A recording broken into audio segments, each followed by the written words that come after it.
నల్గొండ జిల్లాలో నేడు ఉప ముఖ్యమంత్రి మల్లు భట్టి విక్రమార్క, మంత్రులు ఉత్తమ్ కుమార్ రెడ్డి, కోమటిరెడ్డి వెంకటరెడ్డి, శాసన మండలి చైర్మన్ గుత్తా సుఖేందర్ రెడ్డి, ఎమ్మెల్సీలు, ఎమ్మెల్యేలు, అధికారులతో కలిసి ఎస్ఎల్బీసీ సొరంగం ప్రాజెక్టుపై సమీక్షించారు. తెలంగాణ ఉప ముఖ్యమంత్రి మల్లు భట్టి విక్రమార్క మాట్లాడుతూ రాబోయే 2 ఏళ్లలో నిర్దిష్ట కాల పరిమితితో ఎస్ఎల్బీసీ సొరంగం ప్రాజెక్టు పూర్తి చేస్తామని, సొరంగం ప్రాజెక్టు పూర్తికి నెలవారీగా నిధులు కేటాయిస్తూ నెలకు 400 మీటర్ల చొప్పున సొరంగం తవ్వుతామని, నెలకు 14 కోట్లతో 20 నెలల్లో ప్రాజెక్టు పూర్తి చేసే అవకాశం ఉందని పేర్కొన్నారు. 2 సంవత్సరాల క్యాలెండర్ నిర్దేశంతో ఎస్ఎల్బీసీని పూర్తి చేస్తామని, ఈ సొరంగంతో ఉమ్మడి నల్గొండ, నాగర్ కర్నూలు జిల్లాలు సస్యశ్యామలం చేస్తామని అన్నారు. గత ప్రభుత్వం మీటర్ కూడా తవ్వకుండా శ్రీశైలం సొరంగ మార్గాన్ని గాలికి వదిలేశారని ఆరోపించారు. 1000 కోట్ల బడ్జెట్తో పూర్తి కావాల్సిన ప్రాజెక్టు వ్యయం గత పాలకుల నిర్లక్ష్యం మూలంగా 4000 కోట్లకు పెరిగి రాష్ట్ర ఖజానాపై పెనుభారం పడిందన్నారు. సిఎల్పి నేతగా నేను, పిసిసి అధ్యక్షుడిగా ఉత్తమ్, ఆ తరువాత పిసిసి అధ్యక్షుడిగా రేవంత్, కోమటిరెడ్డి వెంకటరెడ్డి సొరంగ మార్గం పూర్తికి ఆనాటి ప్రభుత్వంపై తీవ్ర ఒత్తిడి తెచ్చామని గుర్తు చేశారు. గోదావరిపై 1,00,000 కోట్లు పెట్టి కాళేశ్వరం కడితే కుంగిపోయిందని, నీళ్ల కోసం కొట్లాడి తెచ్చుకున్న తెలంగాణ రాష్ట్రంలో అటు గోదావరి, ఇటు కృష్ణా నుంచి గత 10 ఏళ్లలో 1 ఎకరాకు నీళ్లు రాలేదన్నారు. కాంగ్రెస్ హయాంలో ప్రారంభించిన జలయజ్ఞం ప్రాజెక్టులను గత పాలకులు పూర్తి చేసి ఉంటే ఈ రాష్ట్రం సస్యశ్యామలం అయ్యేది. నీళ్ల కోసమే సోనియా గాంధీ ప్రత్యేక రాష్ట్రాన్ని ఇచ్చారన్నారు. ప్రగతిలో ఉన్న ప్రాజెక్టును వదిలేసి రీడిజైన్ల పేరిట గత ప్రభుత్వం 1,00,000 కోట్లు దోపిడీ చేసిందని, ఫలితంగా రాష్ట్ర ఖజానా దివాలా తీసి 7,00,000 కోట్ల మేర అప్పులు పేరుకుపోయాయని వెల్లడించారు. ఆ బాధతోనే గత ఏడాది మండు టెండల్లో మార్చి నుంచి జులై వరకు 4 నెలల పాటు రాష్ట్రంలో పాదయాత్ర చేశానని, పీపుల్స్ మార్చ్ పాదయాత్రలో భాగంగా అన్ని ప్రాజెక్టుల దగ్గరకు వెళ్లి లెక్కలతో సహా రాష్ట్ర ప్రజలకు వివరించానని, ఆ క్రమంలో ఎస్ఎల్బీసీ దగ్గరకు సైతం వచ్చానని, టీఆర్ఎస్ ప్రభుత్వం ప్రాజెక్టులు పూర్తి చేయడం లేదని, వచ్చేది ఇందిరమ్మ ప్రభుత్వమే అధికారంలోకి రాగానే ఇక్కడే కూర్చొని సమీక్ష చేసి ప్రాజెక్టును పూర్తి చేస్తామని నాడు పీపుల్ మార్చ్ పాదయాత్రలో ప్రకటించానని గుర్తు చేశారు. ప్రజలందరి ఆశీస్సులతో అన్నట్టుగానే రాష్ట్రంలో ఇందిరమ్మ ప్రభుత్వం వచ్చిందని, పెండింగ్ లో ఉన్న ప్రాజెక్టులను పూర్తి చేసేందుకు రాష్ట్ర ప్రభుత్వం ఒక విధాన నిర్ణయం తీసుకుంది. 6 నెలలు, ఏడాది, 2 సంవత్సరాలు, 5 సంవత్సరాలలో పూర్తయ్యే ప్రాజెక్టులను గుర్తించి ప్రాధాన్యత క్రమాన్ని నిర్ణయించి ముందుగా పూర్తయ్యే ప్రాజెక్టులకు నిధులు కేటాయించాలని నిర్ణయం తీసుకున్నామని చెప్పారు. శ్రీశైలం ప్రాజెక్టులో డెడ్ స్టోరేజ్ ఉన్న ఎస్ఎల్బీసీ పూర్తి అయితే నాగర్ కర్నూల్, నల్గొండ జిల్లాలకు సాగు, తాగునీరు అందుతాయన్నారు. నక్కలగండి, ఉదయ సముద్రం, బ్రాహ్మణ వెల్లాంల ప్రాజెక్టులను ప్రాధాన్యత క్రమంలో నెల నిధులు కేటాయించి పూర్తి చేస్తామన్నారు. రాష్ట్రాన్ని సస్యశ్యామలం చేసేందుకు కాంగ్రెస్ ప్రభుత్వం కట్టుబడి ఉందని, కాంగ్రెస్ ప్రభుత్వం తీసుకున్న నిర్ణయాలు, చేస్తున్న పనులను నాయకులు, కార్యకర్తలు గడప గడపకు తీసుకెళ్లాలని పిలుపునిచ్చారు. సబ్స్టేషన్లు, ఇతర విద్యుత్ అవసరాలకు సంబంధించి ఎమ్మెల్యేలు ఇచ్చే ప్రతిపాదనలను పరిశీలించి విద్యుత్ అధికారులు వెంటనే అనుమతులు ఇవ్వాలని సూచించారు.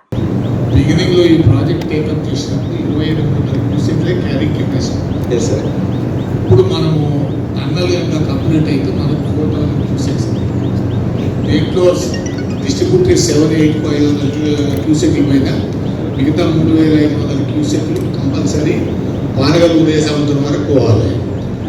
ఈ పానగల్ ఉదయ సముద్రం దగ్గరకు వచ్చే వరకు క్యారీ కెపాసిటీ ఓన్లీ 1000 క్యూసెక్స్కే ఉంటుంది. ఇప్పుడు పానగల్ నుంచి మనం ఉదయ సముద్రము లిఫ్ట్ ఇరిగేషన్ స్కీమ్ తర్వాత ఆయిల్ పంప్ల రకరకాల కాన్స్టిట్యూన్సీకి సంబంధించిన ఆయిల్ పంప్ లిఫ్ట్ కూడా దీనికే అనుసంధానమై ఉంది. కాబట్టి దీంట్లో లైనింగ్తో పాటు కొంత భాగం వెడల్పు కూడా చేయాల్సినటువంటి అవసరం ఉంది. ఇది వైడనింగ్ ఆఫ్ ద కెనాల్ కూడా చాలా ఇంపార్టెంట్. తర్వాత ఇంకొకటి ఏమవుతుందంటే 100 కొద్ది మోటార్లు పెట్టడం వల్ల మొత్తంకి ఎలక్ట్రిసిటీ లైన్లు కూడా మొత్తం మధ్య నుంచి కట్ట మీద నుంచి చేస్తూ ఉన్నారు. ఈ మోటార్లు లీకేజ్ అయ్యి ఇది తెగిపోతుంది. మేజర్ ప్రాబ్లం ఏంటంటే ఆ మోటార్లు లీకేజ్ అయ్యి కోరుస్తూ ఉన్నారు, కోరడం వల్ల కూడా తెగిపోతుంది. And when we require that area for our facilitating the work, we have to struggle a lot to shift those transformers and all that, sir. And not only that, sir, because of this free current and everything, they are putting the motors, they are just leaving the like it, sir. ఆ water అంతా canal మీద banks మీదకి వెళ్ళిపోయి ఆ double banks కట్టేసి score అయిపోయి deep rare గలీస్ follow అవుతుంది. మొన్న ఎంత తక్కువ వర్షపాతం ఉన్నా కానీ సార్ మాకు నల్గొండ జిల్లాలో ఒక 10 చోట్ల మొత్తం బండంతా కట్ అయిపోయింది సార్. ఇన్స్పెక్షన్ పాత్ అంతా కట్ అయింది. ఇమీడియట్గా కెనాల్ మీద మేనేజబిలిటీ లేక రాత్రి మేము మళ్ళీ ఏజెన్సీస్ పట్టుకొని అవి ఫిల్అప్ చేయాల్సి వస్తుంది. This is mainly because of these motors which are left over like without any attending leakage and all that. మాకు ఇప్పుడు దీన్ని మళ్ళీ మేము రిపేర్స్ చేయించుకోవాలంటే there is lot of procedure. ఒక 2,000 కోట్లతో మొత్తం పూర్తయితాయి. భువనగిరి, మా ఆలేరు, నగరికల్ దాంతో వ్యవసాయం చేసుకుంటే తప్ప అక్కడ రైతుల ఎవరు కూడా అక్కడ ప్రజలు అన్నం తినరు. ఇక్కడ మీరు కూడా గమనించాలి. ఆ ఒడ్లు మేము బయట అమ్ముకుంటాం, తిండి ఏంటంటే డ్రైనేజ్ వాసన. అది ఎక్కడో అమ్ముకుంటాం, కొత్త బియ్యం కొనుక్కొచ్చుకుంటాం మేము. కానీ ఆ నాన్న కోసం కూడా పోయిన 10 ఏళ్ళు 7 లక్షల కోట్లు అప్పచేసి ఇలా దాన్ని పూర్తి చేయలేకపోయిన ప్రభుత్వం.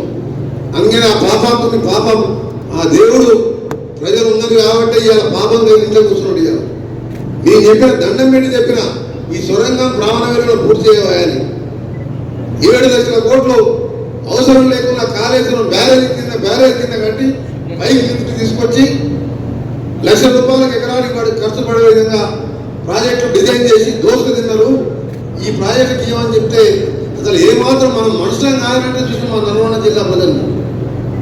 అందుకని ఇవన్నీ కూడా బాధతో చెప్తున్నది ఏంటంటే తెలంగాణ కోసం ఆ రోజు ఉద్యమంలో నల్గొండ జిల్లా ముందున్నది.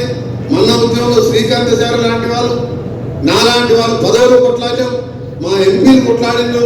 ఇవాళ తెలంగాణ వచ్చి కూడా మా పక్కకి కృష్ణా నీళ్ళు పోతుండే మా కడుపు మొత్తుంది. ఆ మున్సిటీలో వాసన చూడి ఆ ఇండస్ట్రియల్ వేస్టేజ్ మా నాగరిపల్లికి, మా నల్గొండ జిల్లాకు, మా నేరేడు జిల్లాకు వస్తుంది. ఇవన్నీ ఎందుకు చెప్తున్నంటే ఇప్పుడు మీరు రియాలిటీ మీద వీటిని ఇప్పుడు పూర్తి చేయాల్సిన అవసరం ఉంది. మీరు ఎందుకు ఈరోజు సొరంగ మార్గం గురించి ఒకటే కాదు, డిండి చేయాలి మొత్తం కాదు. ఇప్పుడే మా ఇరిగేషన్ మినిస్టర్ గారు చెప్పారు, రిజర్వాయర్ అయినాయి, కాలువలైనాయి, అసలు వచ్చే సోర్స్ కావాలి. 2,000 కోట్లతో టెండర్లు పిలిస్తే అది ఎప్పుడు పూర్తి కావాలి. అందుకని ఇప్పుడే వాళ్ళ ఆదేశాలు వచ్చి ఈఎన్సీ గారికి వెంటనే టెండర్ పిలవాలని మరొకసారి మీ ఇద్దరికి కూడా ధన్యవాదాలు. కాంగ్రెస్ ప్రభుత్వంలో ఎంతో చిత్తశుద్ధితో మొదలుపెట్టిన ఈ ప్రాజెక్టుని గత 10 ఏళ్లుగా కుర్చీ పెట్టుకొని కట్టిస్తున్న పెద్ద మనుషులు ఎవరు అవపడలేదు. మేము ముగ్గురం కూడా మొదటిసారి మంత్రులు టన్నల్ లోపల పోయి చూసిన వాళ్ళం. ఎవరు చూడలే, ఏ ఫైనాన్స్ మినిస్టర్ చూడలే, ఏ ఇరిగేషన్ మినిస్టర్ చూడలే, ఏ ఆర్ఎండ్బి జిల్లా మంత్రి చూడలే, ఏ కౌన్సిల్ చైర్మన్ చూడలే. కౌన్సిల్ చైర్మన్ గారు వేరే అవతారం చూసింది. మరి వీఆర్ కమిటెడ్. రాష్ట్ర వ్యాప్తంగా ఉమ్మడి నల్గొండ జిల్లాకి ఒక స్పష్టమైన మెసేజ్ ఇస్తున్నాం. ఈరోజు సెప్టెంబర్ 13వ తారీఖు 1920, ఈరోజు సెప్టెంబర్ 20, 2024. సెప్టెంబర్ 20, 2027కి ఈ ప్రాజెక్టు పూర్తి చేసి నీళ్ళు వదిలిపెట్టాలని మేము మళ్ళీ వస్తామని చెప్పి మనం చేస్తాం. ఎంత ఖర్చైనా సరే, ఎంత కష్టమైనా సరే ఎస్ఎల్బిసి టన్నల్ వర్క్స్ పూర్తి చేస్తామని చెప్పి సభాముఖంగా మేము అందరం కలిసి మాటిస్తాం. అదేవిధంగా డిండి కానీ, నక్కలగండి స్కీమ్ కానీ, ఉదయ సముద్రం కానీ, బునియాది కానీ కాలువ కానీ, పిల్లైపాలిక కాలువ కానీ, ధర్మారెడ్డి కాలువ కానీ, ఇది కూడా ఇక్కడ పాదయాత్రలో పాల్గొన్నాం. మార్చిలో మొదలుపెట్టిన పాదయాత్ర జూలై 2వ తారీఖు దాకా మొత్తం 4 నెలలు ఈ నడిచినటువంటి తెలంగాణ ప్రాంతం మొత్తం కూడా ఆనాడు కాంగ్రెస్ పార్టీ మొదలుపెట్టినటువంటి జలయజ్ఞ ప్రాజెక్టుల్లో మిగిలిపోయి ఉన్నటువంటి 30%, 40%, 20% కంప్లీట్ చేసి ఉంటే కొన్ని లక్షల ఎకరాలు నీళ్లు పారాయని చెప్పి ప్రతి ప్రాజెక్ట్ దగ్గరికి వెళ్ళి లెక్కలతో సహా చెప్పాం. చివరికి ఈ ఎస్ఎల్బిసి టన్నెల్ దగ్గర కూడా నడుచుకుంటూ వచ్చి ఆ టన్నెల్లోకి పోయి అది చూసి బయటకు వచ్చి ఇక్కడ వచ్చే పత్రికా సమావేశం పెట్టి కూడా మేము స్పష్టంగా చెప్తున్నాం, నల్లగొండ ప్రజలకి, ఈ ప్రాంత ప్రజలకి, ఇంక్లూడింగ్ నాగర్ కర్నూలు ప్రజలకి కాంగ్రెస్ పార్టీ ఇచ్చినటువంటి మాట ప్రకారం మొదలుపెట్టినటువంటి ఈ ప్రాజెక్ట్ని వీళ్ళు చేయట్లేదు, రాష్ట్ర ప్రజల్ని ఇబ్బంది పెడుతున్నారు. తప్పనిసరిగా వచ్చేది ఇందిరమ్మ రాజ్యమే. ఆ వచ్చే ఇందిరమ్మ రాజ్యంలో మేము రాగానే మళ్ళీ ఇక్కడ రివ్యూ చేసి ఈ ప్రాజెక్ట్ని కంప్లీట్ చేస్తామని చెప్పి ఆనాడు చాలా స్పష్టంగా ఇక్కడ నుంచి చెప్పినట్టుగానే ప్రజలందరూ ఆశిస్తుతో ఈరోజు ఇందిరమ్మ రాజ్యం వచ్చింది. రాగానే ఇరిగేషన్ శాఖ మంత్రిగా ఉన్నటువంటి ఉత్తమ్ కుమార్ రెడ్డి గారు, రాష్ట్ర ముఖ్యమంత్రిగా రేవంత్ రెడ్డి గారు, మంత్రిమండలిలో ఉన్నటువంటి సభ్యులందరూ కలిసి సమిష్టిగా రాష్ట్ర వ్యాప్తంగా ఒక ప్రయారిటైజ్ చేసుకుని 6 నెలల్లో కంప్లీట్ చేసే ప్రాజెక్టులు ఎన్ని, సంవత్సరంలో కంప్లీట్ చేసే ప్రాజెక్టులు ఎన్ని ఉన్నాయి, 2 సంవత్సరాల్లో ఎన్ని కంప్లీట్ చేయగలని ఒక ప్రయారిటైజ్ చేసుకొని 3 సంవత్సరాలు, 4 సంవత్సరాలు, 5 సంవత్సరాలుగా ప్రయారిటైజ్ చేసుకొని ఆ ప్రయారిటైజ్ ప్రకారం నీళ్లు త్వరితగతిన ఇవ్వడానికి అవకాశం ఉన్నటువంటి ప్రాజెక్టులకి ముందుగా నిధులు ఇచ్చి పనులు పూర్తి చేసి ఆ నీళ్లను పారిద్దామని చెప్పి చాలా స్పష్టంగా ఈనాటి ఇందిరమ్మ ప్రభుత్వం, కాంగ్రెస్ ప్రభుత్వం ఒక విధానపరమైన నిర్ణయం తీసుకుందని నేను చాలా స్పష్టంగా చెప్పడానికి సంతోషిస్తా ఉన్నాను.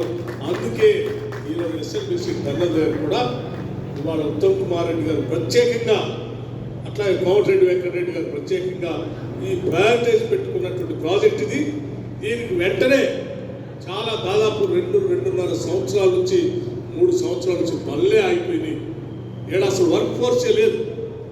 దానికి కావాల్సినటువంటి టన్నెల్ బోర్ మిషన్ ఖరాబ్ అయిపోయింది ఒకటి, ఇంకో పక్కన లైనింగ్ చేయడానికి అవకాశం లేకుండా పోతా ఉంది.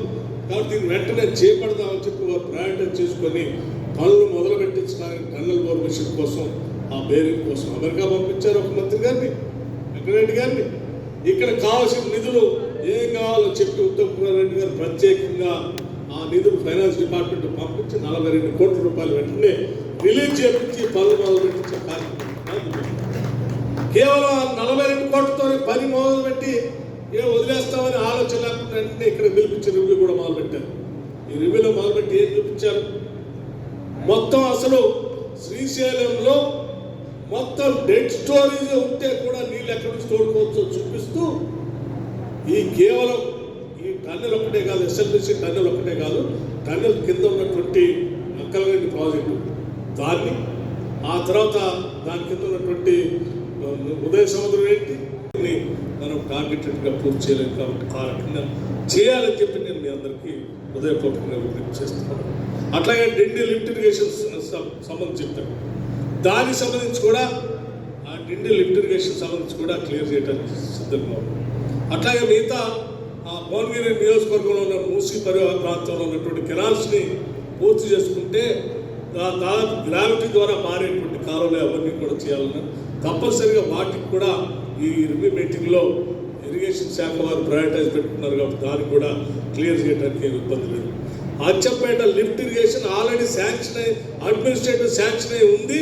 దానికి కావాల్సినటువంటి భూమి పూజ చేయడానికి రావాలని చెప్పి ఇక్కడ ఉన్నటువంటి శాసనసభ్యులు వంశీకృష్ణ గారు, మన ఉత్తమ్ కుమార్ రెడ్డి గారు అడిగారు. వారు కూడా వెంటనే దానికి అంగీకారం తెలిపారు.